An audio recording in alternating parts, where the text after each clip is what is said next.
अस्सलाम वालेकुम। Welcome to sport sciences as physical education channel. आज का हमारा टॉपिक है स्ट्रोक। और इस वीडियो को शुरू करने से पहले मेरी रिक्वेस्ट है आपसे, प्लीज़ चैनल को सब्सक्राइब कर दीजिएगा। So let's start the video. Stroke जो है उसको सेरेब्रल वस्कुलर एक्सीडेंट भी कहते हैं, refers to damage of brain tissue, यानी स्ट्रोक में जो ब्रेन टिश्यू होते हैं वो डैमेज हो जाते हैं।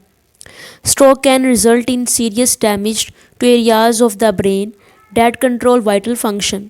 ठीक है, यानी कि जब स्ट्रोक होता है तो यूँ होता है कि हमारा जो ब्रेन है उसके कुछ ऐसे टिश्यू डैमेज हो जाते हैं जो बहुत से वाइटल फंक्शन जो है जो उनके ज़िम्मे होते हैं उन टिश्यूज़ के। दिस वाइटल फंक्शंस में might include motor ability and control, sensation, communication and emotions. जिसमें मोटर एबिलिटी है, यानी हम जो हरकत करते हैं, चलते फिरते बैठते हैं, या हमारी जो सेंसेशन है वो, या हमारी जो कम्युनिकेशन है, हम बोलते हैं, हमारा स्पीकिंग प्रोसेस जो है वो, और इमोशंस, फीलिंग्स वगैरह, ये तमाम चीज़ें मुतासिर होती हैं। यानी कि इस पूरे में ये बताया गया है कि स्ट्रोक का जो एक अनदर नेम है वो सेरेब्रल वस्कुलर एक्सीडेंट है। और स्ट्रोक जो है वो बेसिकली जो है हमारा जो ब्रेन टिश्यू है वो डैमेज हो जाते हैं।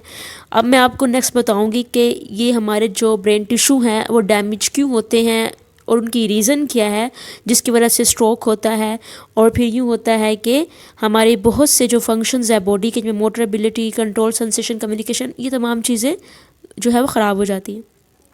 स्ट्रोक का जो केस है वो फॉल्टी ब्लड सर्कुलेशन है, यानी कि जो ब्लड पहुंचना चाहिए हमारे ब्रेन को वो ठीक से पहुंच नहीं पाता, उसके अंदर फॉल्ट आ रहा है जिसकी वजह से जो ब्रेन टिश्यू हैं वो ख़राब हो जाते हैं। स्ट्रोक कॉमनली केसेस पार्शियल और total paralyse of either left और right side of the body. Stroke में अमूमन तौर पर ये होता है कि हमारी जो लेफ़्ट साइड है बॉडी की, या तो वो, या जो राइट साइड है बॉडी की वो पैरालाइज हो जाती है, यानी वो मूव नहीं कर पाती। हमारा उसके ऊपर जो इनवॉलंटरी जो हमारा उसके ऊपर वॉलंटरी कंट्रोल है वो ख़त्म हो जाता है।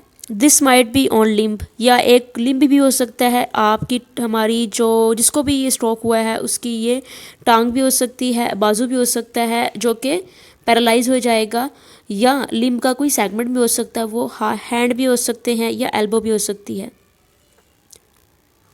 यहाँ पे क्लासिफिकेशन में 2 कैटेगरीज आती हैं जिसमें हेमरेजिक है और इस्कीमिया है। यानी कि वैसे तो स्ट्रोक की बहुत सारी टाइप्स हैं, लेकिन जो मेन 2 कैटेगरीज़ हैं जिसमें स्ट्रोक को डिवाइड किया गया है उनमें जो पहली है वो हेमरेजिक है और जो दूसरी है वो इस्कीमिया है। तो हम फर्दर बात कर लेते हैं इनके बारे में। यहाँ पे जो है हेमरेज है पहली कैटेगरी। तो हेमरेज जो है केस्ड when a artery with in brain losses it's elasticity and raptures.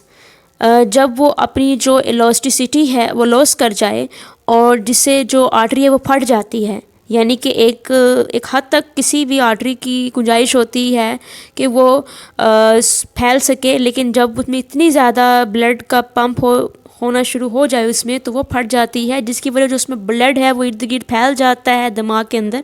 तो जो दूसरी टिश्यूज़ हैं वो मुतासिर होते हैं और उनका फंक्शन मुतासिर होता है, जिसकी वजह से काफ़ी इम्पेयरमेंट सामने आती हैं और इंसान जो है वो स्ट्रोक्स के जो साइंस हैं वो दिखाने शुरू कर देता है।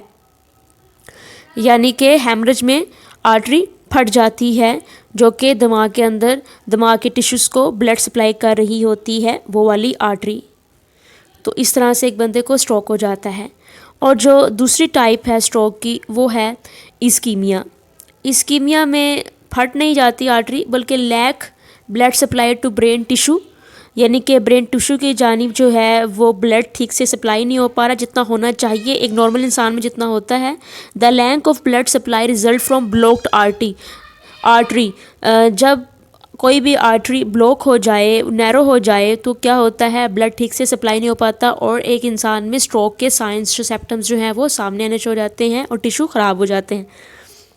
वार्निंग साइंस ऑफ स्ट्रोक जो है वो sudden numbness of arm and leg one side of the body. जो इसके साइंस है कि कैसे पता चलेगा किसी भी बंदे को स्ट्रोक होने वाला है, तो उसमें ये है कि नर्वस फील होने शुरू हो जाएगी किसी भी एक बाजू में या आर्म में, किसी भी बॉडी की साइड में, लेफ़्ट या राइट साइड वाली जो है बॉडी की साइड। उसके बाद loss of vision in one eye, यानी किसी एक आँख का, चाहे वो लेफ़्ट आइज़ हो या राइट आइज़ हो, उसमें से दिखाई देना ख़त्म हो जाएगा। लॉस ऑफ स्पीच, यानी कि बोलने में दुश्वारी महसूस होगी, अपनी टंग के ऊपर कंट्रोल नहीं रहेगा। सडन फॉल्स, एकदम से कोई इंसान गिर जाता है तो टीचर्स को पता होना चाहिए ये जो साइंस हैं ये स्ट्रोक के भी हो सकते हैं।